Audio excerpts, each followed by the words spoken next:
Ethan Clarke woke up, gasping, his chest heaving as though he had been holding his breath for hours. The room around him was unfamiliar at first, bathed in the pale glow of the city outside. His apartment. Right. The realization settled slowly, but it didn't calm the frantic thud of his heart. Something was wrong. He swung his legs over the side of the bed, his head pounding in time with his pulse. The room seemed too quiet, the air too heavy. Ethan ran a hand through his sweat-soaked hair, trying to grasp at the fleeting edges of a dream. Or was it a memory? Red sand, the wind screaming, and something else. Something that made his skin crawl just thinking about it. The Mars mission. His breath hitched, and for a moment he was back there, on the surface of the Red Planet with his team, Olivia, Garrett, Sasha, and Malik. He could see their faces in flashes, hear their voices echoing in his skull. But the memories felt like pieces of a puzzle, jagged and incomplete. NASA's official debriefing claimed equipment failure had forced them to abort the mission early. But Ethan couldn't shake the nagging feeling that wasn't the whole truth. He stumbled to the bathroom, splashing cold water on his face. When he looked up, his reflection seemed off, his eyes bloodshot, his skin pallid. "Get it together, Clarke," he muttered to himself. The flicker of his phone's screen drew his attention. A notification blinked, bright in the darkness. It was a reminder for his post-mission psychological evaluation scheduled for the next morning. He stared at it, a sense of dread creeping up his spine. On impulse, he unlocked the device and opened the media folder from the Mars mission, a collection of photos and audio logs automatically synced to his account. Most were the standard fare, shots of the barren Martian landscape, videos of the team setting up equipment.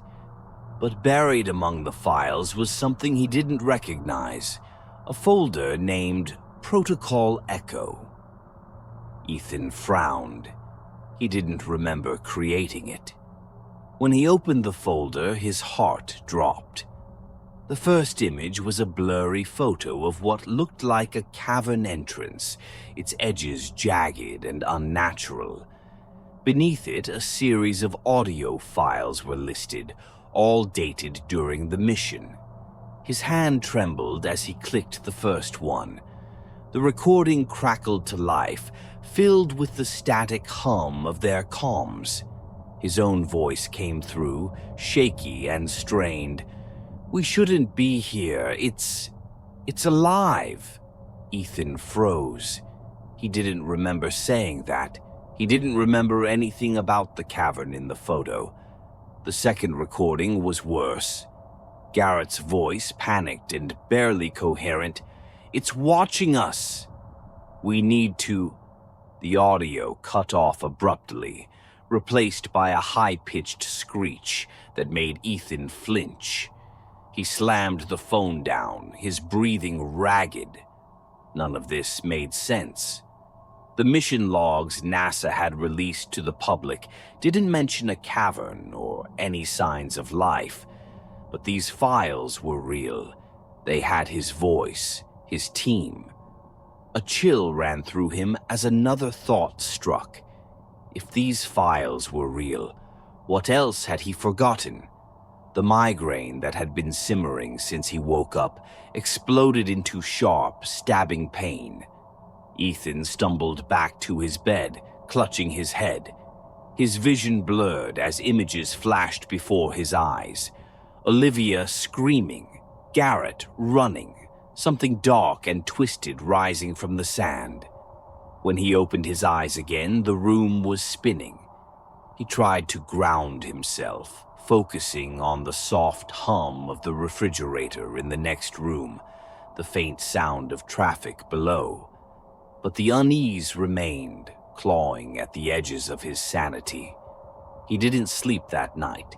Instead, he sat by the window, staring out at the city lights, his mind racing. If NASA had lied about the mission, what were they hiding? And why couldn't he remember? By morning, one thing was clear. He needed answers. And if NASA wasn't going to give them to him, he'd find them himself. The drive to Dr. Olivia Marquez's secluded home felt longer than it should have. Ethan's hands gripped the wheel tightly, his knuckles pale against the leather. The road wound through dense woods, the stark winter branches clawing at the gray sky like skeletal hands. It had taken weeks to track her down. Olivia had all but disappeared after their return to Earth, refusing to speak to anyone, especially him. Her house stood at the edge of a frozen lake, its silhouette stark and lonely. The driveway was empty, her curtains drawn. For a moment, Ethan hesitated. He wasn't sure what he hoped to find here.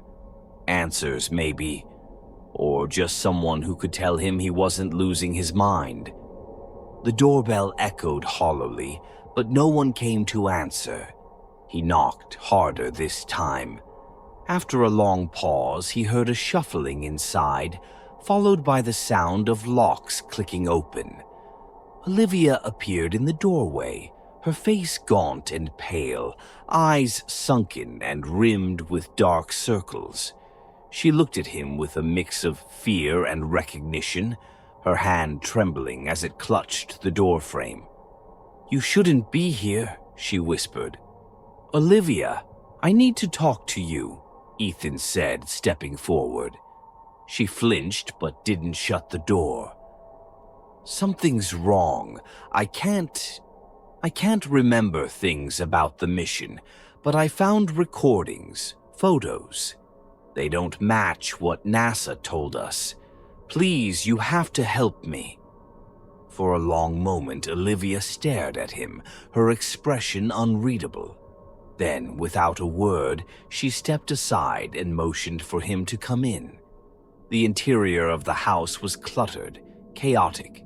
Papers and notebooks were scattered across every surface, and the walls were plastered with sketches, dark, abstract shapes, twisted forms, and jagged lines that made Ethan's stomach churn just looking at them. In the corner, a stack of tablets displayed looping footage of Mars, the screen flickering faintly in the dim light. "What do you remember?" Olivia asked, her voice flat. "Barely anything," Ethan admitted. "I remember the surface, the storms, Garrett laughing, but there's gaps, huge ones. It's like someone took scissors to my brain. I don't even remember coming home." Olivia let out a bitter laugh. "That's because they made sure you wouldn't." She began pacing, her hands tugging at the ends of her disheveled hair. "We found something, Ethan. Something we weren't supposed to. That cavern. Do you remember the rift?" Ethan shook his head, but the word sent a shiver down his spine. "It wasn't just a crack in the ground," Olivia continued. "It led somewhere. A massive underground chamber filled with... God, I don't even know what to call it. It was alive.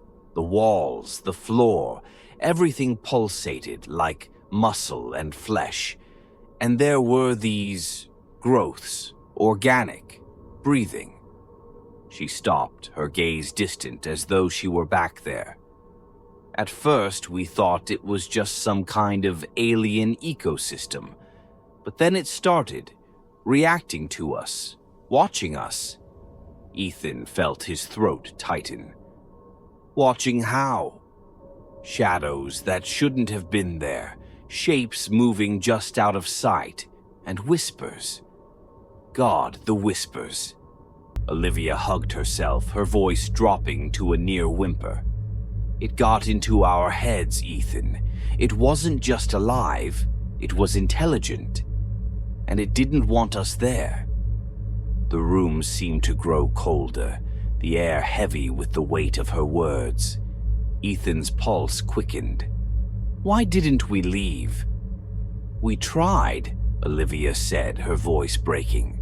But Garrett, he went into the cavern alone, said he heard something calling to him. When we found him, she trailed off, her face twisting in pain. He wasn't himself anymore. He attacked Malik, tried to kill him. We had to... She stopped, trembling. Ethan stepped closer, lowering his voice. Olivia, what happened after that? What happened to us? She shook her head violently. I don't know, it's all fragments, bits and pieces. NASA wiped our memories before we got back. They didn't want anyone to know. Her words confirmed Ethan's worst fears. He leaned against the table for support, his vision swimming. But before he could speak, Olivia let out a gasp, clutching her stomach. Olivia! Her face contorted in pain, and she doubled over, groaning. Ethan reached for her, but she shoved him away, her body convulsing. No, it's happening. What's happening? He shouted, panic rising in his chest. She didn't answer. Her skin began to ripple, as though something was moving beneath it. Dark veins spread across her arms and neck, pulsing unnaturally. She let out a strangled scream, and then her back arched violently. Ethan watched in horror as her skin split open, and something black and glistening burst from her spine, a tendril-like appendage that writhed and twisted in the air. Olivia collapsed to the floor, her body twitching as the thing grew larger, its surface glistening with a sickening sheen. Run, she gasped, her voice barely a whisper. Run before it takes you too. Ethan didn't need to be told twice. He bolted out of the house, his mind racing as he stumbled into the cold night air. Behind him, Olivia's screams echoed, followed by a wet, tearing sound that he would never forget. As he drove away, heart pounding, one thought consumed him. Whatever they had found on Mars wasn't just still there. It was here, too. Ethan's hands trembled as he slid the stolen keycard through the scanner. The red light blinked to green with a soft beep, and the heavy door to the restricted NASA archive creaked open. The air inside was cold and sterile, the faint hum of servers filling the silence. He stepped in, his footsteps muffled by the thick carpet. He wasn't supposed to be here. The thought gnawed at the edges of his mind, but it didn't matter. Not anymore. Olivia's transformation, her horrifying death, played on a loop in his head. Whatever had happened on Mars, whatever they had brought back, it was still with them, and it was killing them. Ethan moved quickly, navigating the maze of filing cabinets, monitors, and servers. The archive smelled faintly of metal and disinfectant, as though the very air had been scrubbed clean of anything human. His fingers brushed over the terminal, logging in with the credentials he'd managed to steal from an old contact. He typed furiously, searching for any mention of the Mars mission. At first, nothing came up. NASA's official records were pristine, carefully curated to show only what they wanted the world to see. But Ethan knew better now. Protocol Echo, he muttered, typing the words into the search bar. For a moment, the screen remained blank. Then, slowly, a list of encrypted files appeared. His heart raced as he clicked on the first one, a video file. It loaded with a flicker, and the screen filled with the grainy image of the Mars Mission Control Room. Ethan recognized the figures immediately, scientists and technicians working tirelessly, their faces tight with tension. In the corner, a timestamp blinked. SOL 18, the mission's 18th day. "This is Echo Command," a voice crackled over the speakers. Ethan froze. It was General Haverson, the man who had overseen their mission from the very beginning. "Rift entry is complete. Status report." Another voice, one Ethan recognized as his own, responded. "Rift entry successful. Visibility is limited. The atmosphere is dense, but scans are showing significant organic activity. Proceeding deeper." Ethan's stomach churned. The memories were still absent, but hearing his own voice made his chest tighten. The video cut to helmet camera footage. The image was shaky, showing a narrow, jagged tunnel descending into darkness. The walls glistened, wet and pulsing faintly, like living tissue. Ethan watched as the camera moved deeper, the breathing of the astronaut, his breathing, growing heavier. "What is this place?" Malik's voice came through the speakers, filled with awe and fear. The camera panned to reveal the chamber Olivia had described. The walls were a network of fleshy, vein-like structures, pulsating with a rhythmic beat. Strange, spore-like formations hung from the ceiling, releasing faint clouds of glittering particles into the air. "Careful," Olivia's voice warned. "Those spores could be—" The feed cut abruptly, replaced by static. Ethan leaned closer to the screen, his heart pounding. When the image returned, it was chaos. The camera flailed wildly, and voices overlapped, panicked and desperate. "It's in my head," Garrett screamed. "It's—" A deafening roar drowned him out, followed by a high-pitched whine that made Ethan wince. The feed ended abruptly, replaced by a black screen. He sat back, his chest heaving. The next file loaded automatically. It was a written log stamped with the NASA insignia and labeled Classified, Level Omega. Summary of findings. The organism discovered within the Martian rift exhibits hive mind characteristics, capable of influencing and assimilating host organisms through airborne spores. Initial exposure results in mild neurological disturbances, memory loss, paranoia, auditory hallucinations, but prolonged exposure leads to physical transformation as the organism rewrites the host's genetic code to replicate itself. Containment of the organism proved impossible. It demonstrated adaptability to containment measures and an ability to override host control, using them as vectors to spread. Protocol Echo initiated upon mission failure. All infected crew members were neutralized. Survivors underwent neural cleansing to prevent contamination of Earth's population. This report and associated materials are restricted to Level Omega clearance. Ethan stared at the screen, his mind reeling. Neural cleansing. They had erased their memories to cover up the truth. But why let him and Olivia live at all? Why not kill them like the others? He scanned the document further, and the answer chilled him to his core. Survivor neural cleansing was partial to allow monitoring of potential latent infections. Survivors may act as reservoirs for dormant spores. In case of reactivation, survivors are to be immediately contained. Ethan's blood turned to ice. He wasn't just a survivor. He was a ticking time bomb.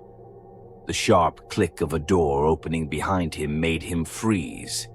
He turned slowly, his heart pounding in his chest. A figure stood in the doorway, silhouetted by the dim light. General Haverson stepped into the room, his face cold and unyielding.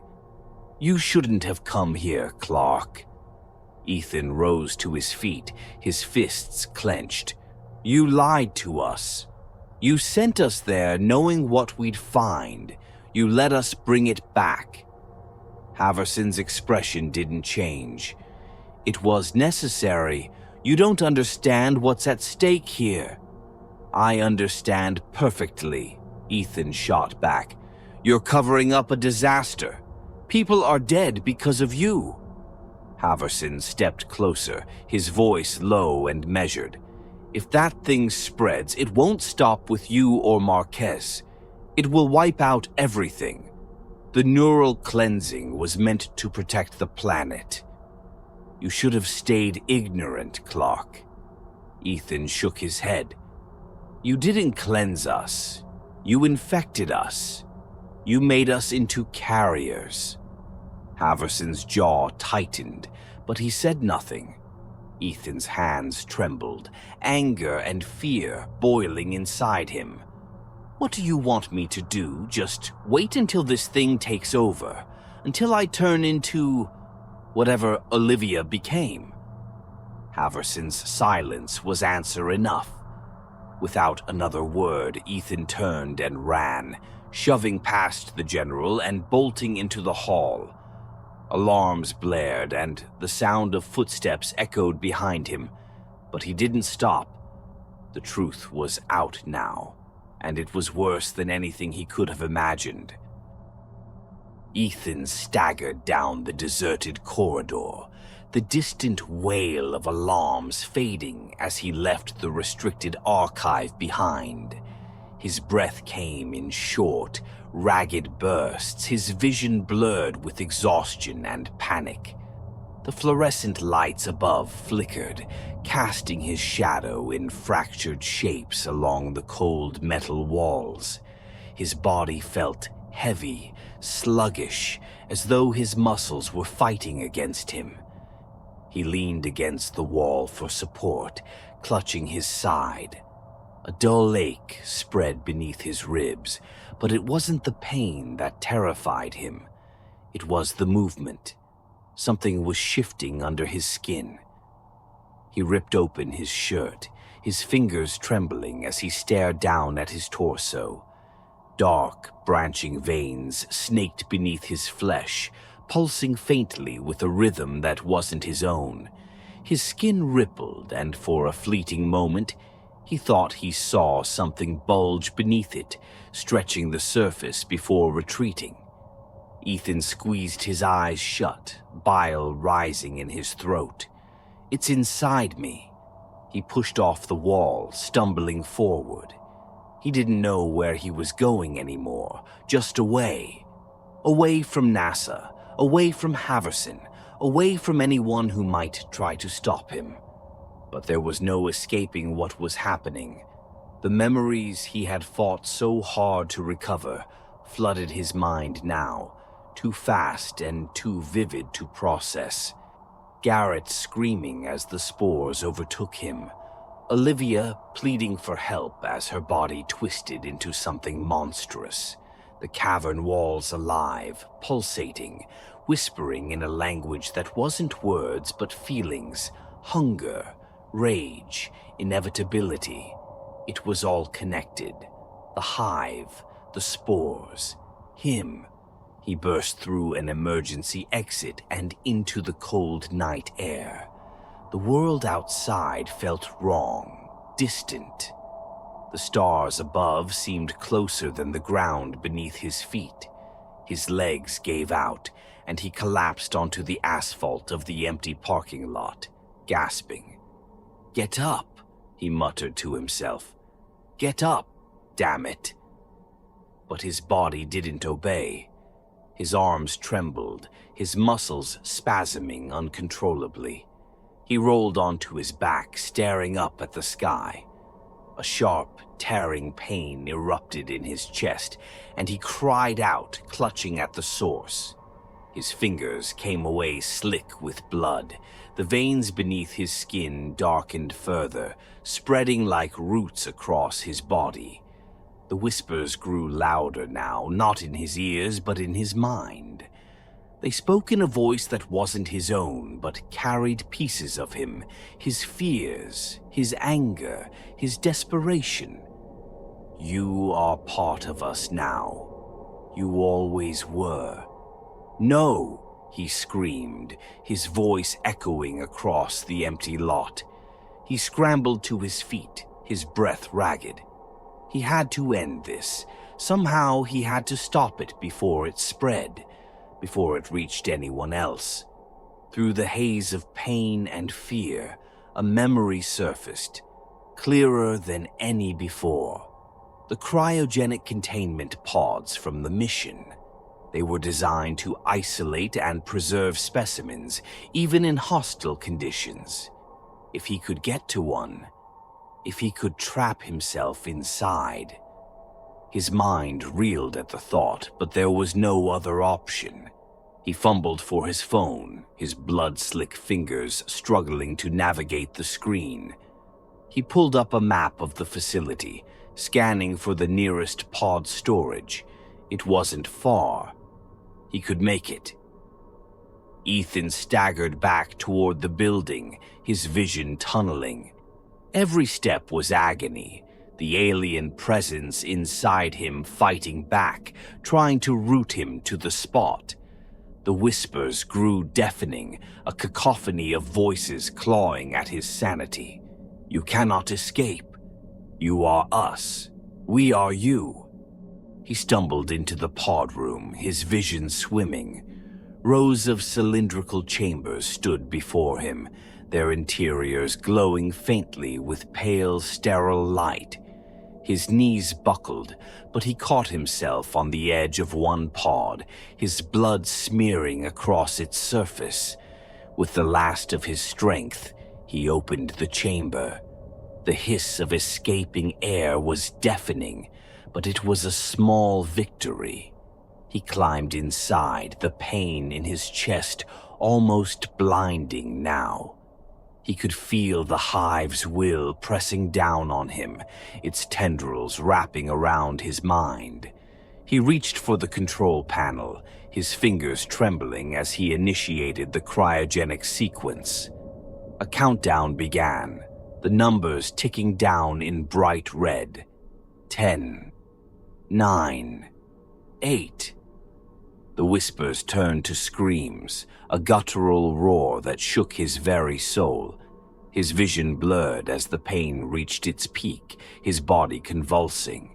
He felt the thing inside him surge forward, desperate to escape, but it was too late. 4, 3, 2, 1. The pod sealed with a hiss, and the world outside disappeared in a wash of white frost.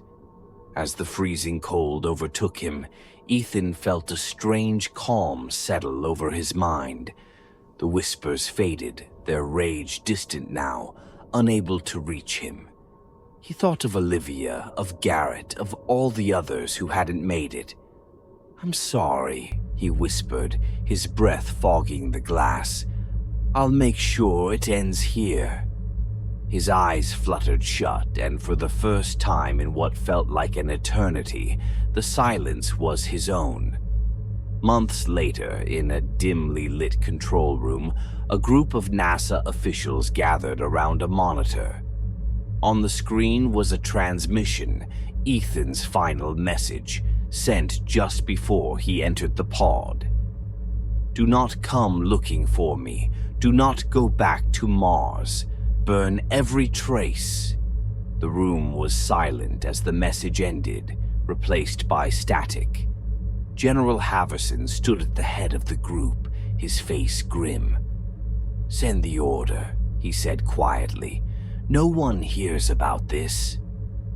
Outside, the cryogenic pod rested in isolation, its occupant frozen in time. Beneath the frost-covered glass, Ethan's eyes remained closed, but beneath his skin, something faintly moved, waiting.